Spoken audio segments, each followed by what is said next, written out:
Hey yo, welcome to another episode of Off the Beaten Path, your new favorite podcast. And today we have Être. How are you doing today? We're doing good. We're doing great. Yes. Hell Time, yeah, time zones and all. Still Yeah. doing great over here. beautiful, beautiful. And I kind of want to know like how you guys started because I know it started with like you were South Harbor. So how did that form in the first place? Yeah, back in the days, we are actually in the South Harbor area of Copenhagen right now. So it started as my solo project, and Christian, who now plays guitar, was helping with live duties and stuff like that. And after the first album was released and we did a release show and stuff like that, Corona came along and all of that jazz, we know that.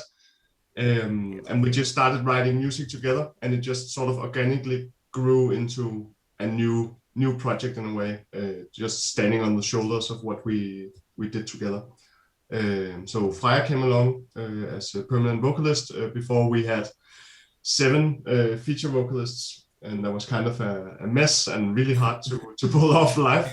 And then Axel came along, who now plays bass. And yeah, rest is history. Now we're just grinding away and just released the first EP here in a month or so ago. Right? Yeah. Yeah. And Hell South yeah. Harbor, you just said live. When you play live, did you have feature musicians on stage, or did you do it all by yourself? No, we only got to play our release show before the entire world closed down, and there we had five of them. I think we had a little bit of a time constraint, but we made it work to have five of the vocalists there that night. So it was really cool. Oh wow, No, that's crazy. yeah.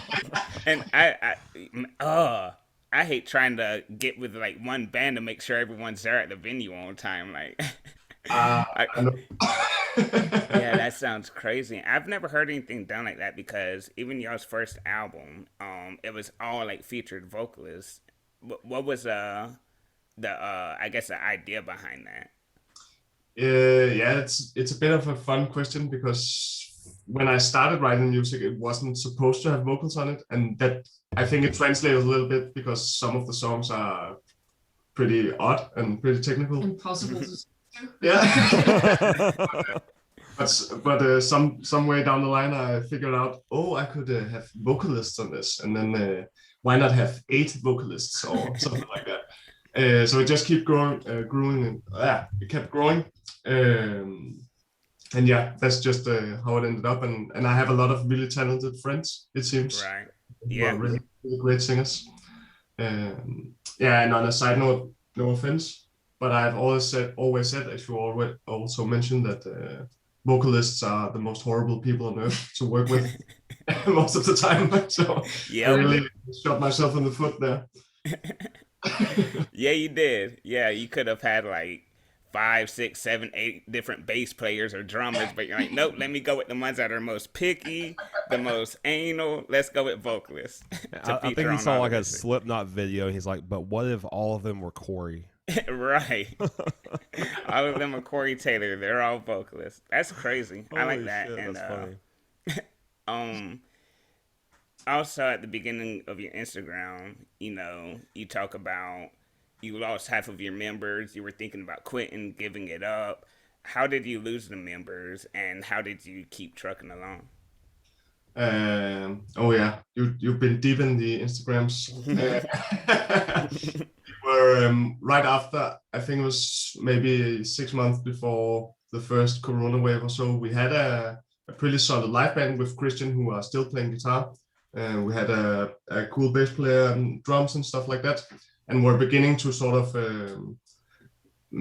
getting good at playing together and being prepared to play live. But then the two guys who are also twins, they play in another band called Feather Mountain, and they needed to spend their time there, and Right. super understandable. And then we just have a long line of drummers who didn't quite weren't quite good enough or had other priorities and stuff like that. So we had a long wave of members coming in for just a short while and then quitting to do something else. Um, and I don't know how exactly I went trucking along, but when stuff like that happens, you naturally start to doubt whether or not it's worth it at all, right? Yeah. But yeah, then just Christian and I just stuck together and kept going along, kept grinding, and found the right people. Now we have a pretty solid A team, I would say. Nice. And does Copenhagen have like a thriving heavy metal scene? Because that's a large network of people you just mentioned. Yeah, I would say so. Yeah. Yeah, it's all right. It's a small city and a small country, but metal is it's up there, I would say. Yeah. Awesome. Yeah, that's really cool because like for the local scenes over here in the States, that had a very big run. What would you say, Nate, like from growing around 2000 to maybe about 2008, 2009? Yeah, it's about the end of it. Yeah, but we haven't had like a local metal scene that's like thriving from city to city in quite some time. Yeah, it's more of a hip hop now, with the local scene. But like with metal, it's like unless you're one of the big bands, then yeah, you're not gonna get that many big shows or anything. Yeah. Yeah, it's a little tough here as well, playing prog or whatever it is that we play. There's a big tradition for like death metal stuff and deathcore is really popular movement everywhere, it seems. So also here, a lot of deathcore stuff is happening. Yeah. Gotcha. And I love that you just said prog or whatever we play. Me too. Because like back in the day, everything was so genre specific. Like you had, this is what thrash was. This is what speed or power metal was. And now it's just like, I play heavy shit that I like how it sounds. And that's exactly. And Alexander, what would you say is your musical inspirations? Because you did, just say prog, but you also got like some metal quarks influences in there. You got some math rock influences. So what are your musical inspirations? And I would have to say that, of course, being an academic, this guy is probably my utmost inspiration. But yeah, Bach, Beethoven, those guys, old school dudes. But more recently, maybe I like the Human Abstract, which is also a sort of neoclassical kind of band. RIP the Human Abstract, unfortunately. But I listen to everything from jazz and classical stuff to modern metal, older classic rock stuff and stuff like that. And I think it sort of depends when the songs were written. I can almost sort of hear what I was listening to when I wrote certain songs, or because you pick and steal a little bit and find inspiration all the time. Yeah. No, people don't understand that. I feel like a lot of people, they want to stray away from saying that, of being like, oh yeah, I get inspiration from these people. Like some people even be like, no, I don't really listen to other people's music because I don't want to get inspiration from them. But it's like we're all inspired by something, like, Yeah. In Western music, at least, there's only 12 notes and so many chords, right? It's all been done before by someone. So yeah. Very motivating. Yeah. Exactly. And we're gonna get to the EP, of course. But when did you decide to actually make the name change? I think it was in the summer of 2020, maybe. Yeah, that was when I joined. Yeah. And also Frode. Yeah. Drums. Yeah, our old drummer, Yeah. Frode. It's a good Danish name. Yeah. Yeah, I think I don't know if you thought about changing the name before we came in, or... No, I don't recall. I just remember we had a meeting. We were at Christian's house. He lives south of Copenhagen on an island called Møn, very rural and out in the countryside. Yeah. So we were just sitting around and talking about the future. And I think that we figured out that the sound changed and the people changed. And I wasn't too happy with South Harbor. No offense. But I thought we could have a better band. Don't say it too loudly near the window. And when did you join? And with vocals, is that something? Have you been in bands before doing vocals? I've never been in a band before. Wow. I've been singing in a choir for a lot of years, and I've just always been singing since I was a kid. So I've always dreamed about being part of a band, especially some kind of metal, since I've been listening to that for many years. So yeah. And when did you realize like that you could sing? Like when did it become something that you would do in front of your family or in front of friends to where it was like, oh wait, this is something I'd like to do? I can't remember. I've been doing it since I was a little kid. As I said, my mom, she's always been very supportive of me, and she sings as well. So like from a very early age, she told me that I could sing, and like asked me if I wanted to join a choir and have like singing lessons and stuff like that. So I think I just always knew that this was something that I really liked to do and something that I was good at. And how does she feel about your current aspirations? Like, is she still super supportive? Like, hell yeah, you're doing something with it. Yeah, she is. Yeah, she listens to the EP quite a lot, actually. So that's really nice. Yeah. I love that shit. Like when you see like parents of the band members like on side stage or like front of the crowd, it's like hell yeah. My mom, she's gonna be there crying for sure.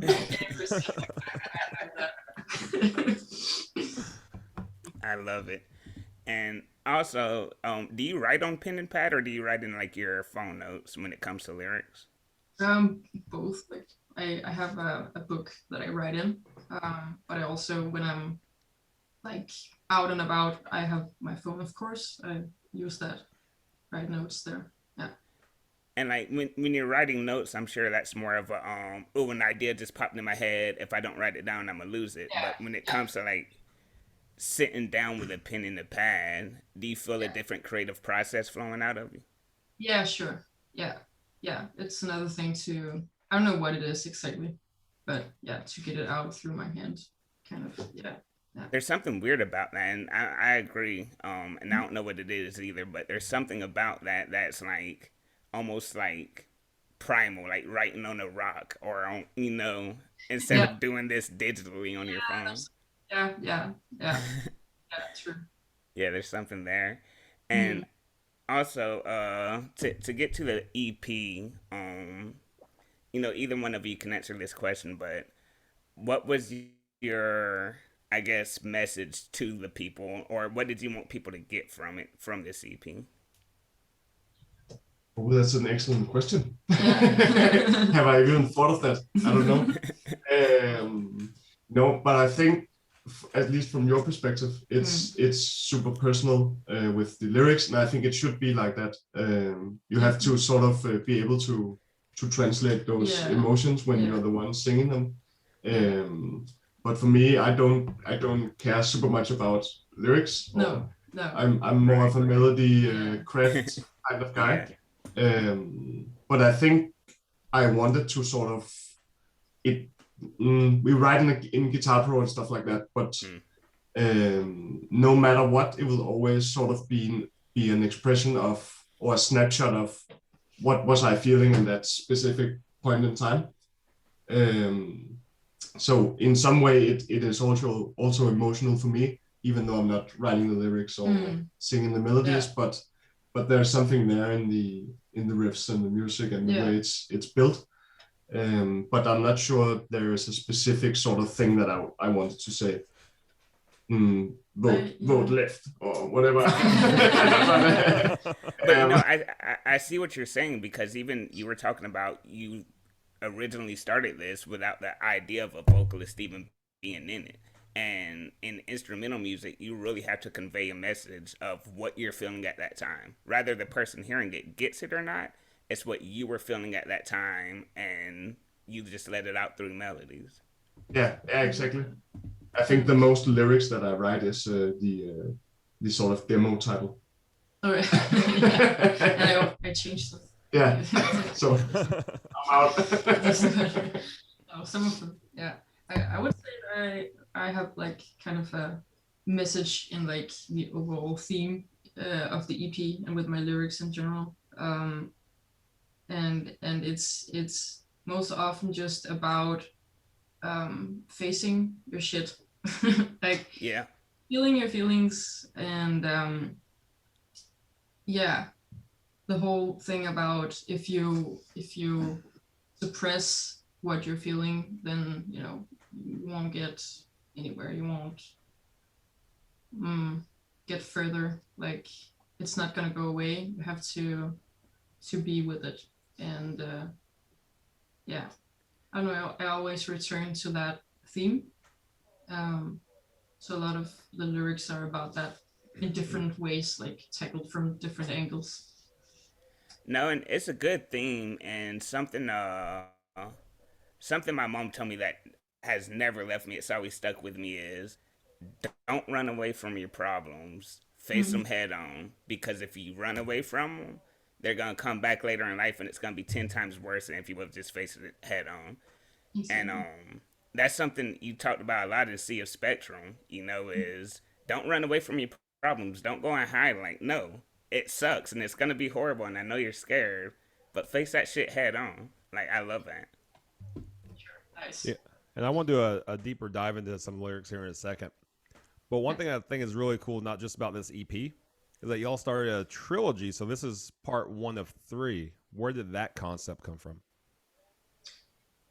Yeah, I think it's actually Christian's original idea, that he started thinking about the word inhumane, that people are capable of doing something that is not human. If that is, yeah, I think it's in a sort of negative way, right? That you can do something so atrocious that it's considered not a part of humanity.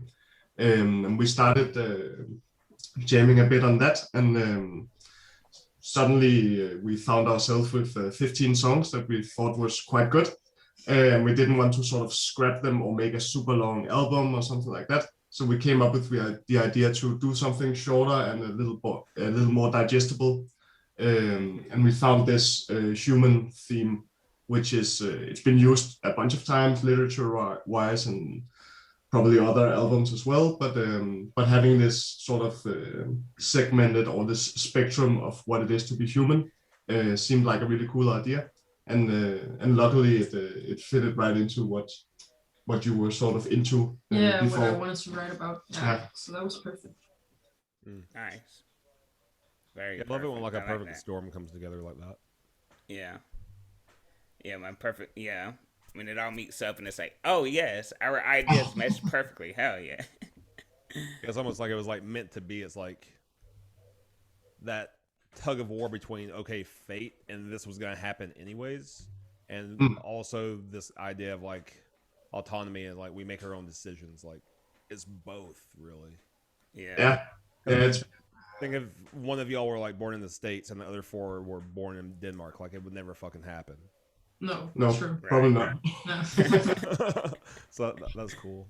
But we, as we also mentioned, or as I mentioned earlier, we had a lot of problems with people with other priorities and stuff like that. So I feel sometimes it feels destiny-like to, first of all, meet Christian, but also get you. Yeah. And we've sort of been around each other a little bit, but never really spoken together. No. And the sort of work ethic and the whole sort of creative collaborative thing just works out. Yeah, exactly. And it's such a rare thing, I think. Yeah. You meet somebody and you just have like that creative flow and creative communication, and you're great, on stuff. Yeah. So even for y'all, it was you're a vocalist. I'm a nice vocalist. You're okay. So y'all were a band first and then became friends second, versus having grown up together, like knowing one another intimately. That's very rare that actually works out in the way that it's worked out. Not just like, oh, we're a band, but actually like, oh, now we can be friends. Like we have the same creative process that flows together. Yeah, it's actually like that with all of us. Like I got to know Christian through my girlfriend who went to high school with him. So I think we became friends when I was like 4 years ago or something like that. Yeah. So I haven't even known him for that long. No. But it's the same thing as with Freja, that the sort of the whole process and the whole way of working and the goals and the aspirations just clicked, and we could just focus on doing the work and not focus on getting it all to work, basically. So that's super lucky. Super lucky. Yeah, consider yourself blessed. Definitely. And also, with one more song I want to talk about is Perilune. To me, it sounds like there's like a war going on inside of your head, and like you're trying to care for other people, but trying to find that balance and almost be selfish and care about your own, inner self. Like, is that kind of the message to that song, or in your head was there something else when you wrote that? Oh, that's you hit it exactly that. Yes, yeah, yeah. Yeah, the whole thing about being able to cut everybody else a lot of slack, but not yourself, because you are your own worst critic, and I think many people deal with that to a certain degree. Yeah, so that's like the main theme of that song. Yeah. Yeah, we are really hard on ourselves, and that's something that it's so easy. It's so easy to be hard on yourself. It's so easy to be like, oh man, I'm a failure. Oh man, I didn't do this. Oh man, I'm not good at that. And it's just like, you're living. You're the shit. It's okay. You didn't ask to be born, and now you're here, and it's fucking hard. You cut yourself some slack. Yeah. Yeah, that's one reason I don't want kids. It's like, you didn't ask to be here, like. I feel you. But I made you anyway. Yeah, it's crazy. Life, yeah, it's wild. Life is really wild. It's wild in that way. I love your lyrics, and I love how open you are about it, and also, you're very open on your Instagram about like disassociation, and you're very vocal about that and helping other people that may deal with it, may not even know they deal with it. So why do you feel like that was something that it affected you so much that you wanted to maybe speak about your story to help other people? Well, I have been dealing with chronic dissociation for many years, 7 or 8 years maybe, and I just recently found out what it was. So I've just been living not knowing what was wrong with me, what was happening, and then I found some YouTube videos explaining dissociation, what it is, and where it comes from, and how to deal with it and stuff like that. And then I just saw the comment section, which is full of people writing stuff like, "Oh my God, I've been dealing with this for so many years, and I didn't know that this is what I'm experiencing, and now it's kind of a mission for me to like get the information out there, or like talk about it, because I feel like it has helped me so much to know what it is that I'm dealing with. It's so much easier to find information on how to deal with it, and just find people who know how it is, and yeah, to feel less alone in it. Yeah. So that it means a lot to me. So that's why I'm writing a lot about it. But it's so nice that you that you've seen that on Instagram. That you're following. Yeah, I want to bring it up because I can tell it's something that you really care about, and I can also tell that like the comments that you get, it's like, oh man, this is helping other people. So I just wanted you to speak about it on here as well. Sure. Yeah, that's one thing I was going to ask about, like the comments that you're getting. Have you made connections with people and be able to like help them down the path that you've started going down? There was a lot of comments on one of the posts, and actually also a few people wrote to me in my DMs, and like asked for tips on how to deal with it, and that feels so great to be able to actually help. Maybe, I don't know. but at least like, yeah, trying, and like people were very happy that, you know, somebody knew something and I could like, yeah, send them some YouTube videos and some like, yeah, information, and also talk about how I deal with it, and yeah. And how did you originally find that like first YouTube video? Like, did it come up on recommended? Were you searching? Did it get sent to you? Um, well, If you remember. yeah, I think I already knew about the concept of dissociation, like vaguely. I didn't know that it was something that you could suffer from chronically, and then oh yeah, now I remember.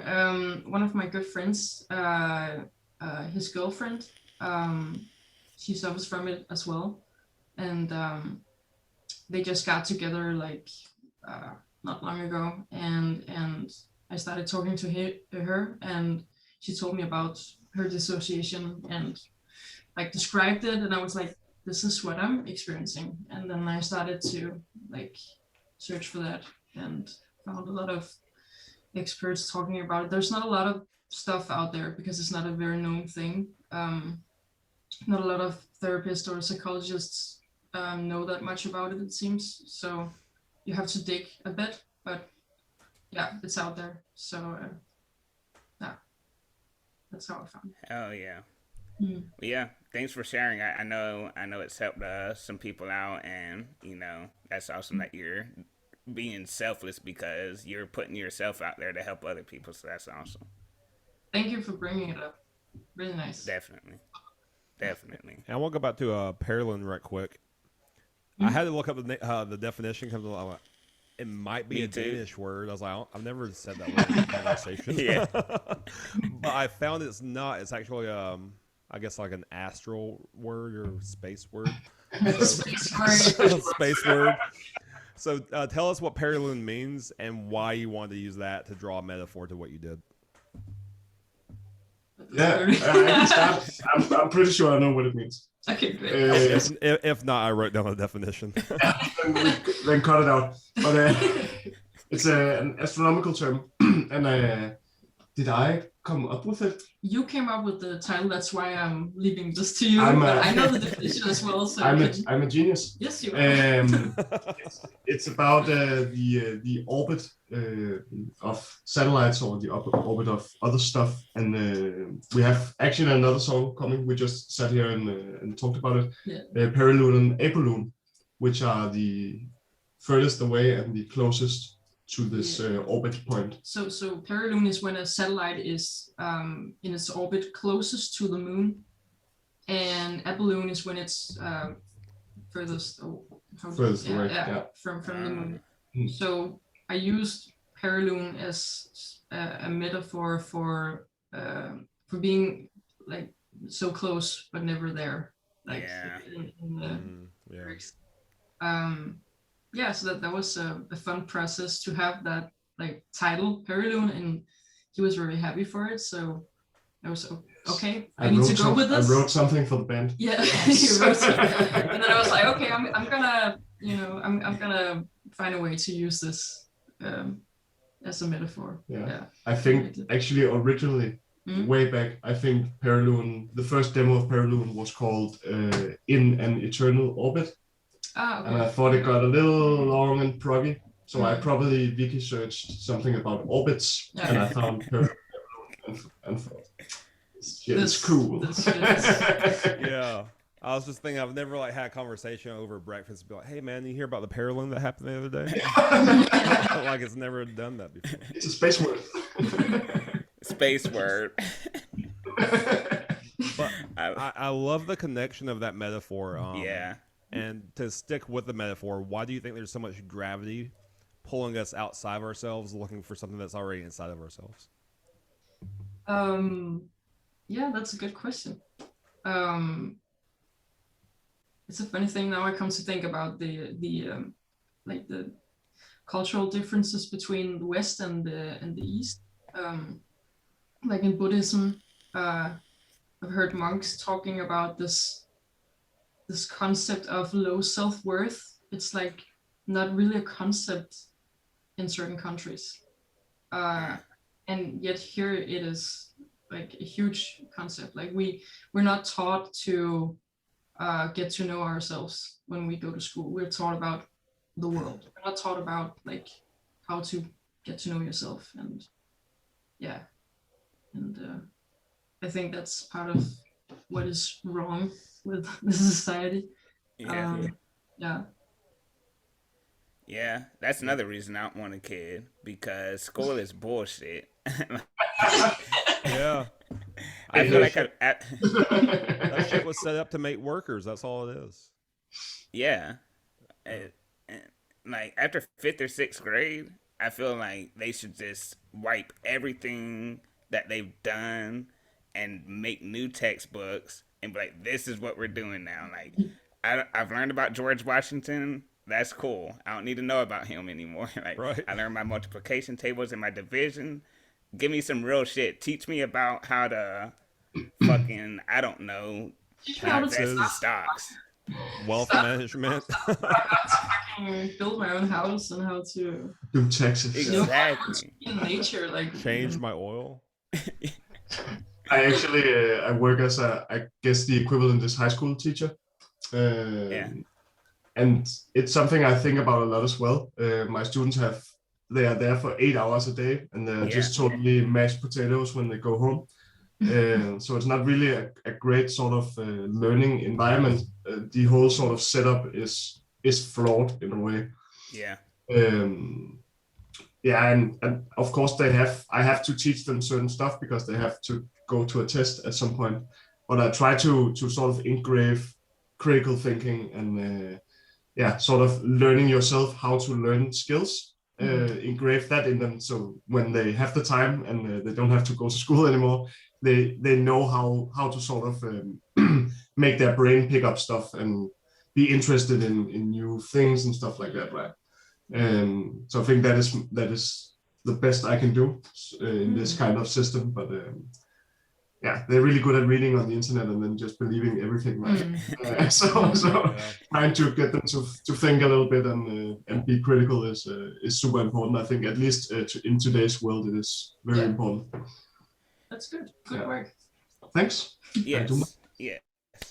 Yeah, I think that's awesome. Like being able to work within the framework of a framework that's broken or has many flaws, but doing the best you can to have a positive impact through it.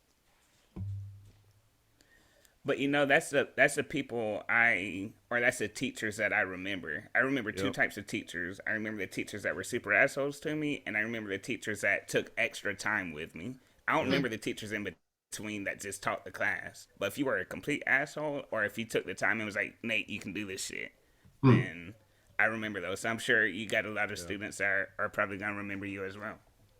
I hope so. I just got one of them started on guitar. So nice. The new Red Master. Yes.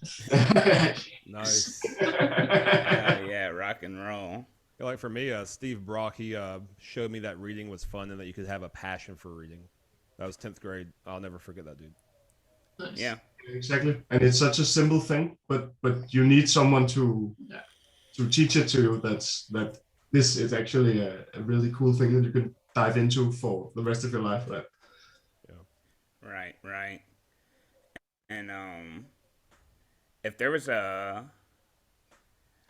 like one cult that came to you and was like, we want you to join, like what's one that you would be like, damn it, I gotta do it? Like what's something that you cannot get away from that it's like, join this cult and drink the Kool-Aid? Oh, that's a tough one. I don't know many real cults. Not the Scientology, I think, and not Jehovah's Witnesses. I think I'll go on a big I thought about joining the sort of religion of Star Wars, the Jedi religion. Yeah. I think I would join those without blinking. Hell yeah. Like, dude, you can become a Jedi. We'll teach you. Get a lightsaber? Yes, I mean. Take all my money. Hell yeah. If y'all do that shit, I want to see y'all play a show entirely with the Force, like no instruments, No microphone. I want that shit to be loud as fuck. Oh man. It's called backtracks. Backtracks. You're no, yeah. That's You're awesome. saying it before. I love that. That's amazing. That's Oh amazing. man. Bravo. And another thing I have is like if I were to come visit y'all, where's one place you would take us to eat? Like Or to eat. Or to eat. We can. On the side note, there's another place I would like to take you to, but we can get back to that. I would Alright. take you to Eden Jack's. That's a burger place, and it's actually a vegan burger place. But they won like #1 burger in Copenhagen. It's the best burger. It's so good, so good.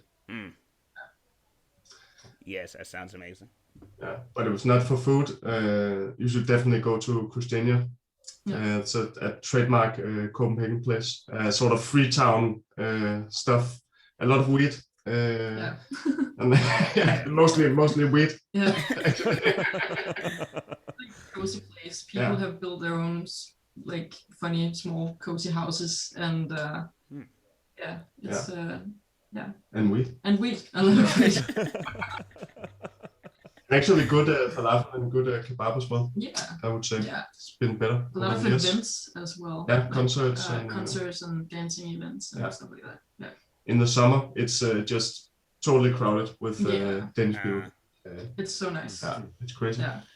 It's like a festival every day. Yeah. Nice. That sounds interesting. You just said cozy, and the only thing I know about Danish culture is Hygge. Hygge, Hygge, Yeah, Hygge. And that's such a cool concept to me. So, is there another one thing that fascinates me about other languages is in the States, like everything is like every word is too specific. Like it means one thing, and you might have multiple words for that one thing to describe a concept. But in other languages, there's one word and it means a larger concept. We don't have that, so it fascinates me that other places do. Is there another single word concept in Danish culture that you think we might enjoy? I actually thought about a really funny one. Okay. But now I need a minute. Yeah. Another concept. And if not, you can broadly speak on a hygge and what it actually means, other than just cozy. Yeah, you can try. I'll keep thinking.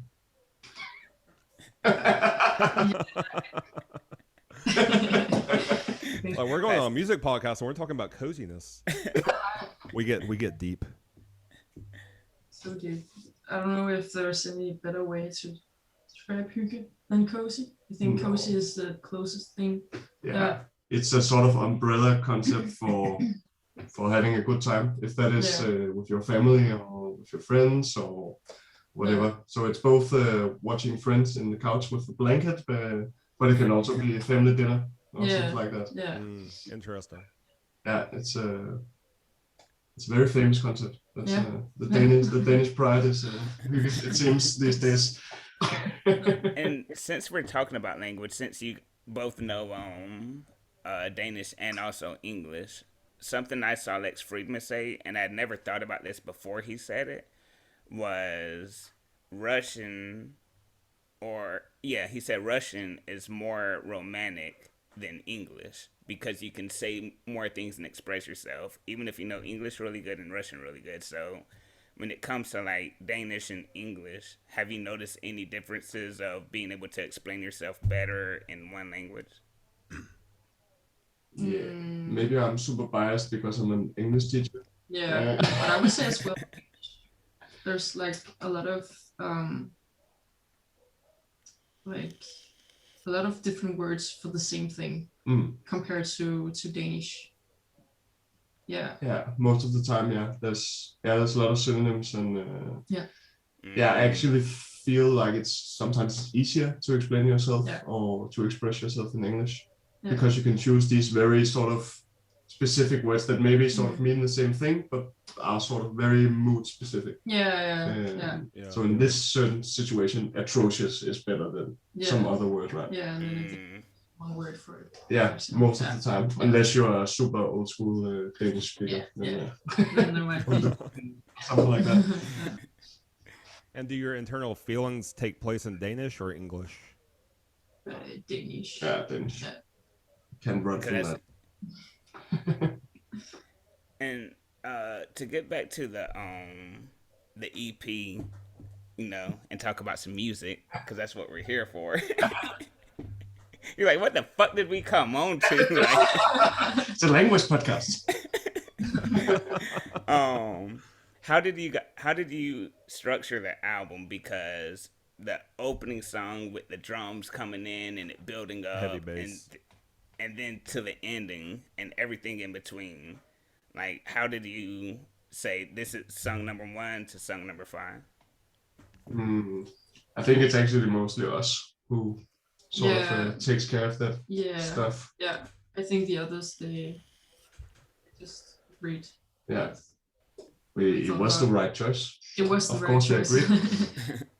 I don't know, it was just a feeling, I guess. It just felt right to play them in that order. And I think we knew beforehand that we wanted Sea of Spectrum to be last. Yeah. Because it has this super acidy, trippy outro, and it's really long and all of that. Yeah. And it just felt like a closer song, right? Yeah.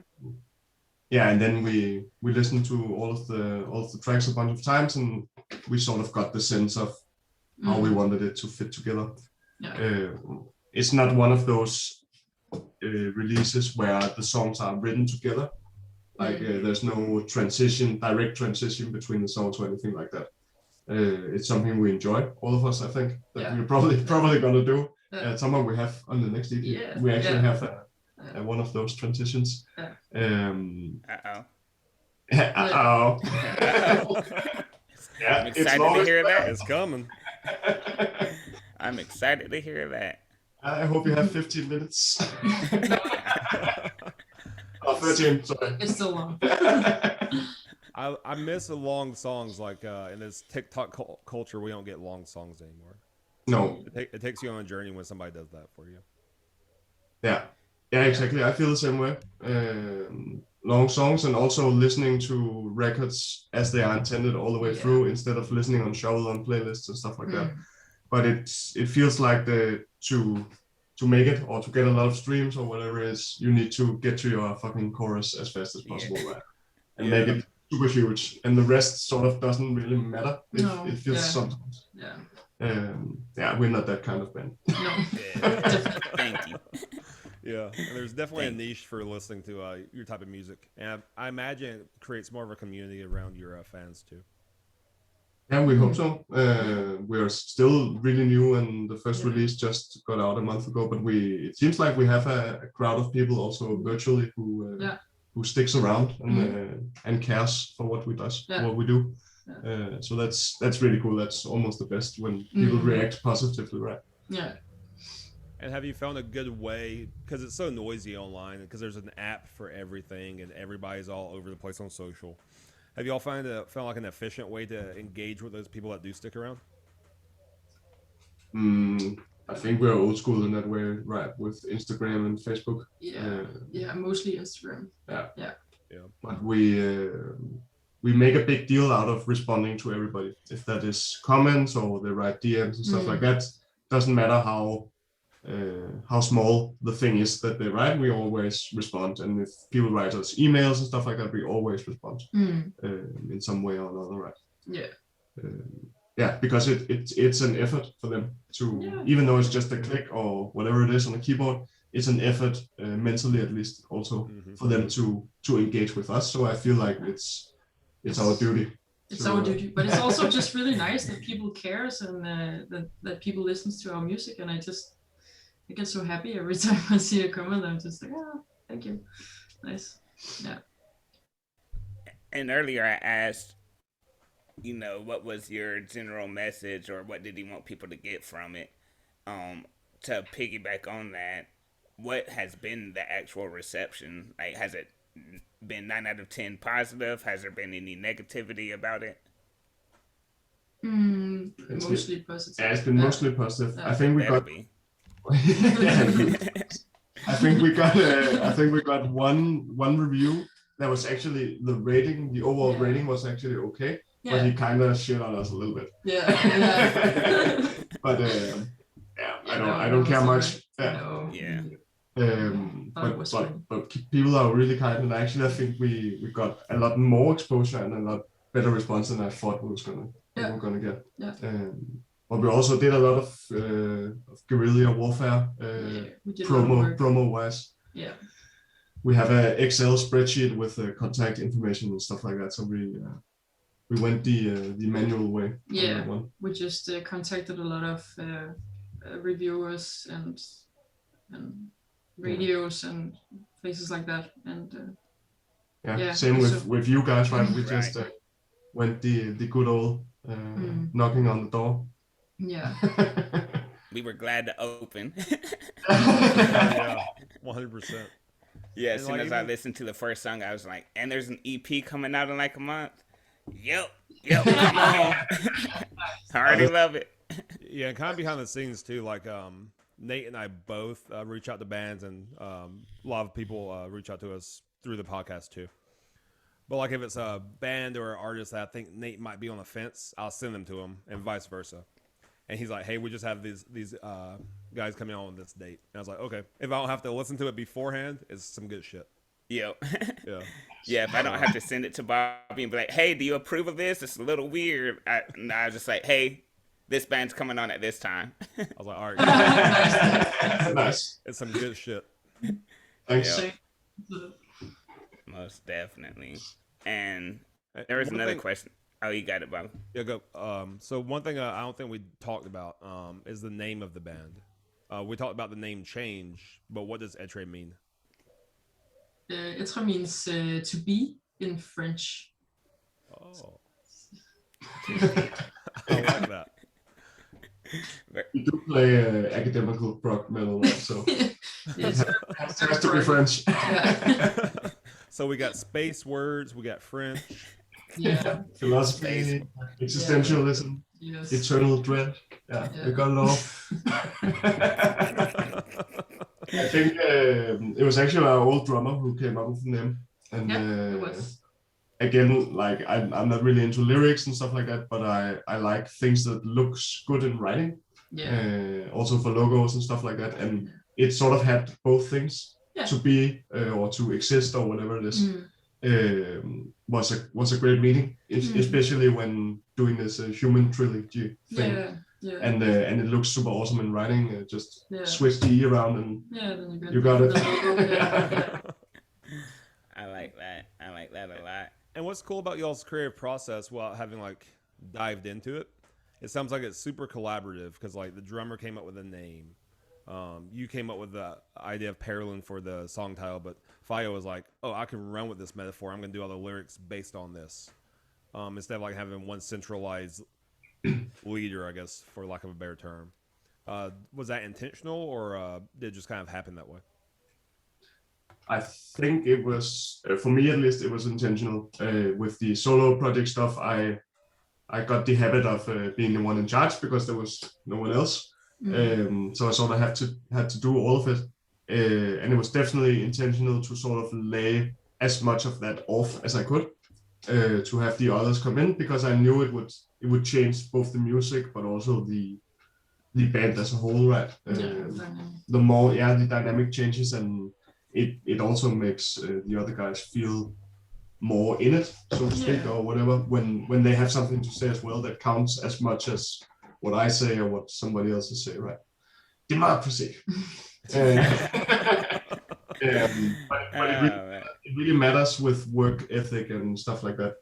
That everybody gets to vote for everything and gets to put their touches on all of the guitar rolls or the vocals or whatever it is, right? And we do a lot of the others don't have much aesthetic sense. We jokingly say, but we kind of mean it. I think they have, but they just really like what we come up with, and like we're just very, very passionate about the aesthetic, like sense of the band. And I think it matters as much as the music does. Whatever you wrap it in, right? And then luckily you're good at drawing and all of that, right? And I do all of the video kind of stuff, and we send it back and forth and sort of tweak it into our own little universe thing. Yeah. So everything we does sort of fits together in a aesthetic of some sort, right? Yeah. Destiny. Will that be the same for the live experience too, wrapped up in like an organized aesthetic that y'all come up with? Yeah. Yeah. What was the question, sorry? Oh, like, will the live shows that y'all are coming out with here soon, will y'all have like a specific aesthetic that you're going for, like where all 5 members are dressed a certain way, or maybe thematic elements on stage? That's still something that we're talking about. I don't think we reached any No, we haven't reached anything specific, but but we want something. Yeah, but not too staged. Yeah. But some kind of direction. Yeah, definitely. Yeah, that was something in my old band that we never really bumped heads, but it's something that we had like more of a disagreement on of creative process when it was like stage presence, because like some people were like in the band were like, let's all move at the same exact time, and I'm like, no, let's get the vibe of each other, and if we move at the same time we do, but we're still going back and forth, whatever. And then it was like my only thing was all black pants, black shoes, black shirt. But like when it gets too metal, when it gets too stage, it looks like more of a theater show instead of a metal show. Yeah, and that's what we want to avoid. Yeah, for sure. Yeah. What was the band you played in? Dead Blow. I said before it, Dead Blow. Dead Blow. The Dead Blow, not a Dead Blow. Sounds metal. Yeah, it sounds metal. What kind of Yeah, but I guess one last question I have is I might fuck the name up. I looked it up and it said it's pronounced like moon, but recording in moon, M-O with a slash through the N. What are we talking about? The name. The place where y'all recorded the EP. No. Sorry. He's like, what the fuck are we talking about? A quick Danish lesson. That O with the dash in the middle is called Ø. So is it like moon? Moon. Moon. Okay, appreciate that. Yeah. How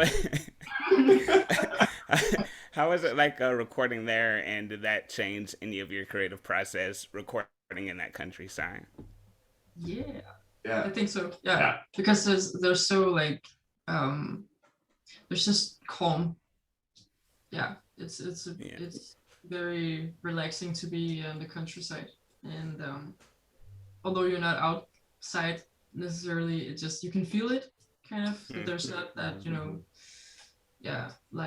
city life outside. And just hanging out together all day, every day, and not I have to go here for half an hour or whatever.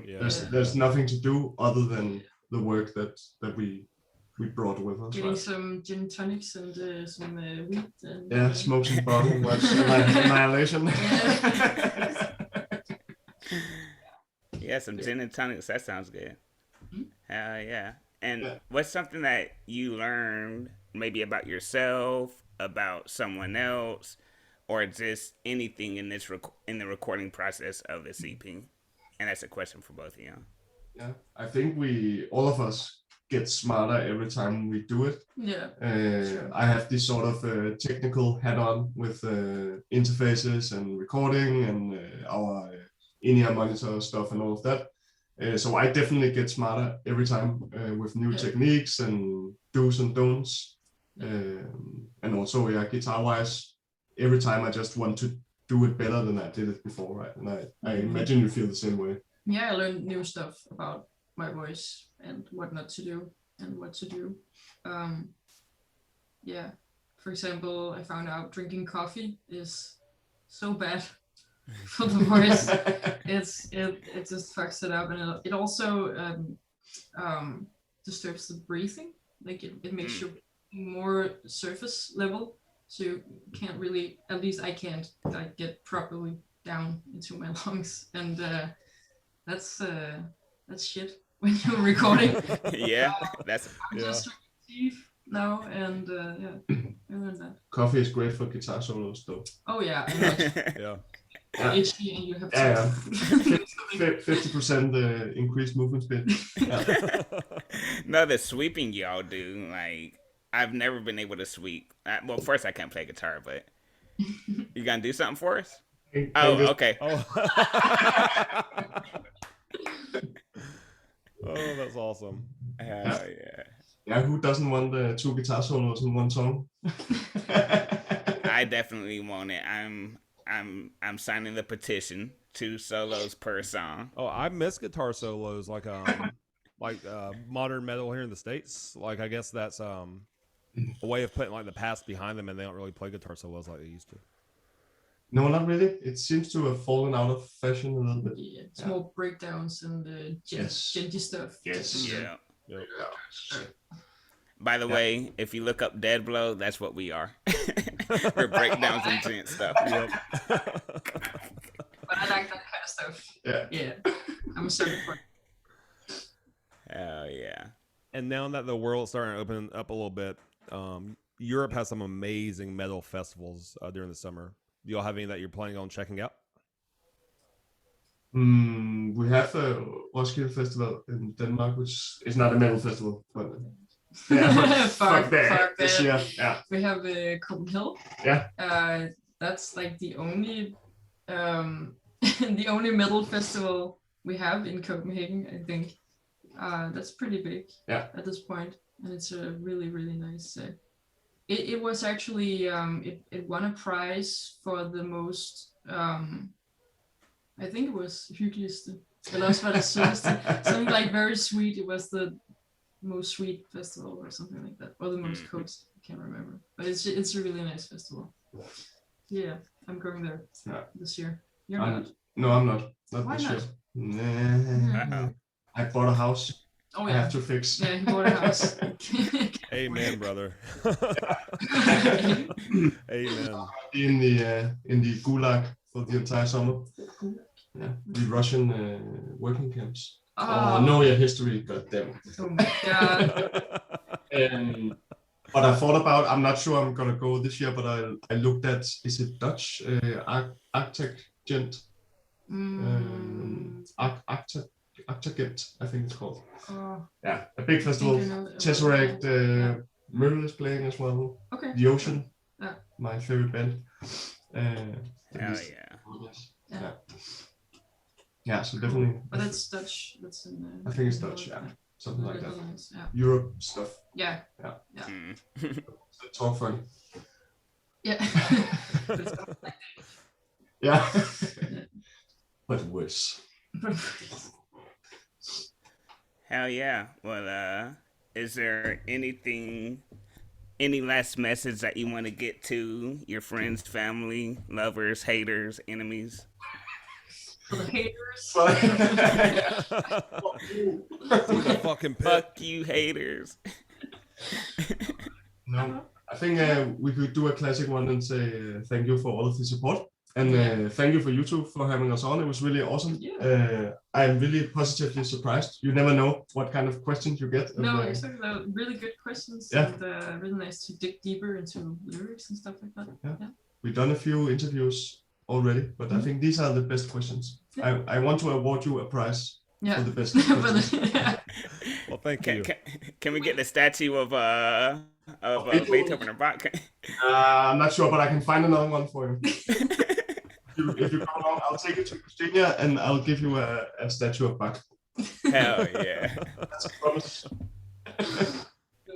No, for real, we really do appreciate the kind words, and thanks for coming on, because also behind the scenes, this was supposed to happen like 2 weeks ago, and then I got stranded, and then it was supposed to happen supposedly an hour before because I got the time zones mixed up. But you still came on, and thank you so much for your time. That means a lot. Welcome. No worries. If we do it again after the next EP, we're still game. We're on. Yes. Oh hell yeah! This is part 1 of 3. Yep. We have 2 more video meetings. So. Yep. Great. Yeah, thank you all so much for your time today. Yeah, thank you for having You us. too. Yeah, thanks again. And Bobby, if you don't let these know, oh my God, Bobby, if you don't mind letting these folks know what to do.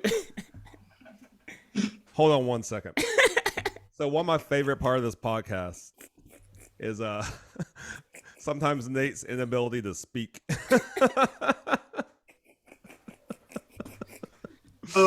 Oh, love right, it. It's once like a again, running. It's like a Bob- running joke. You can't write shit this good. Now stay black, you motherfuckers. Don't be whack.